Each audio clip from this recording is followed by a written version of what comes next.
Eastern Europe. Autumn 1941. A small rural district disappears from official records within weeks. No photographs survive. No testimonies are recorded. In the summer of 1941, Eastern Europe entered a new phase of violence.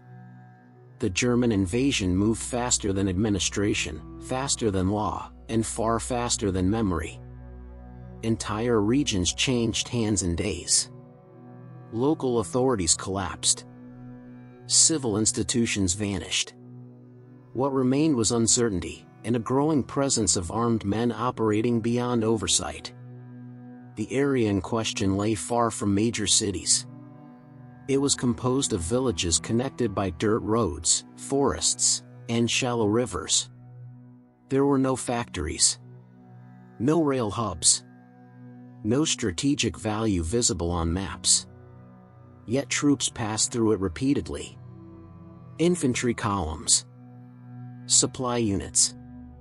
Security detachments tasked with maintaining order behind the front lines. The civilian population had already endured years of instability. Borders had shifted.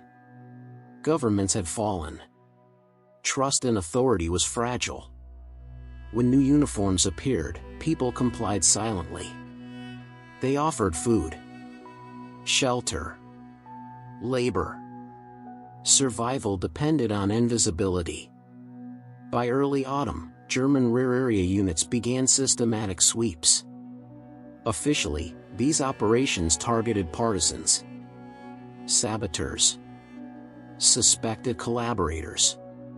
In reality, the definitions were vague. Accusations were often based on anonymous tips, personal grudges, or nothing at all. Orders came down verbally, rarely written. Officers emphasized speed and discretion. Villages were surrounded at dawn. Roads sealed. No journalists. No independent observers. Local administrators were removed or forced to assist. What made this region different was its isolation. No foreign embassies. No neutral delegations. Even military correspondence was minimal. Reports were summarized. Details omitted. Numbers reduced to general terms. Civilians noticed changes first. Houses marked with chalk. Names read aloud. Groups separated. Men on one side. Women and children on the other. Sometimes questions were asked. Often none. The soldiers involved were not elite units. They were regular forces assigned to security duties. Their equipment was standard. Rifles. Field gray uniforms. No insignia indicating special status. They operated under the assumption that no one would ever ask what happened here. There was no single incident that triggered what followed. No recorded attack. No confirmed act of resistance. Only a decision, made quietly, that an example was necessary. And examples, in 1941 Eastern Europe, were meant to be permanent. Only fragments remain. Scattered reports. And silence. The operation unfolded over several days. Not continuously. In intervals. One village at a time. Each action appeared disconnected, yet followed the same pattern. Troops arrived before sunrise. Residents were ordered outside. Personal belongings were left behind. The language used was administrative. Temporary relocation. Security screening. Work assignments. There was no mention of punishment. No mention of death. Those selected were moved toward the outskirts. Forest edges. Abandoned quarries. Natural depressions in the land. Locations chosen not for efficiency, but for concealment. Eyewitnesses were minimized. Remaining villagers were confined indoors. Guards were posted. Any movement was discouraged with force or threat. The shootings were brief, methodical. Ammunition was conserved. Commands were short. The sound carried, but not far. In rural landscapes, echoes blend into wind and distance. Bodies were covered hastily, sometimes buried, sometimes left where they fell. The goal was not thoroughness. It was speed. The units had other assignments. Other villages. Records, if they existed, were reduced to numbers. Dozens. Several dozen. No names. No ages. No distinction between civilian and suspect. Paperwork moved upward. Responsibility diffused. What followed was erasure. Buildings were burned selectively. Not as punishment, but as prevention. Personal documents disappeared. Local registers destroyed. Churches and schools closed. Survivors understood without being told. Questions would bring consequences. Mourning was silent. Graves unmarked. Families adapted to absence without acknowledgment. Within weeks, the front moved further east. The units responsible were reassigned. New formations arrived. The area was absorbed into routine occupation. Nothing distinguished it from countless others. Later investigations never reached this place. There were no photographs taken by soldiers.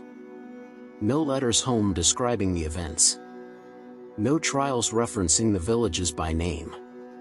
When post-war commissions compiled evidence, this region produced almost nothing. A blank space between documented crimes. A statistical gap. What occurred here did not lack perpetrators or victims.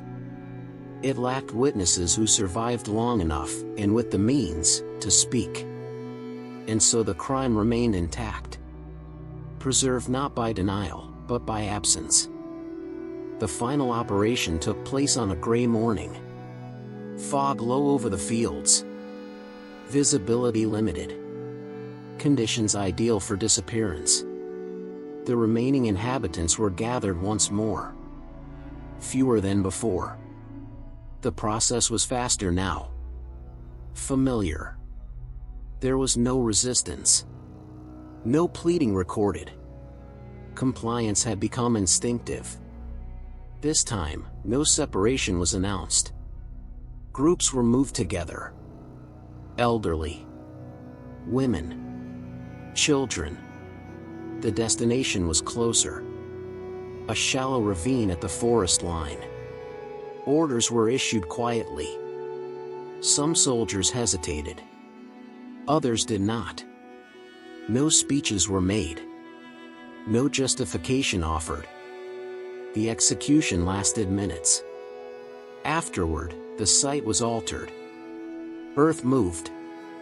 Vegetation disturbed and then replaced. Footprints erased by boots and time. The ravine returned to being just a depression in the land. By evening, the units were gone. No marker was left. No warning sign. No record in village chronicles. The place resumed its natural silence. Years later, locals avoided the area without explanation. Paths shifted. Fields remained unused. Children were told nothing. Only that it was better not to go there. Decades passed. Governments changed again. Archives opened. Historians searched. But without documents, without names, without coordinates, the event remained untraceable. What was lost here was not only life. It was evidence. Sequence. Accountability. The climax of this story did not echo through courts or memorials. It ended exactly where it occurred. In the soil. In the absence of sound. After the operation, nothing followed. No announcement. No report read aloud. No explanation given to those who remained. The villages stayed on the maps. Their names unchanged. Their outlines intact. But the people were gone. Houses stood empty. Doors closed by habit, not by choice. Belongings remained where they had been left. Clothes, tools, utensils, objects without owners. Fields were no longer worked. Paths slowly disappeared under grass. Fences leaned, then fell. Silence replaced routine. Those who survived understood quickly. Memory was dangerous. Questions attracted attention. Names led nowhere. The safest response was absence. Local records vanished. Registers were destroyed or rewritten. Parish books ended abruptly. School lists stopped mid-year. No reason was recorded. The land absorbed what remained. Earth covered what had been left behind. Rain erased tracks. Seasons returned without interruption. The site became ordinary again. Years later, soldiers passed through and noticed nothing. Officials reviewed documents and found nothing. Historians searched archives and encountered gaps. Blank lines where events should have been. There were no trials. No testimonies entered into evidence. No photographs surfaced later.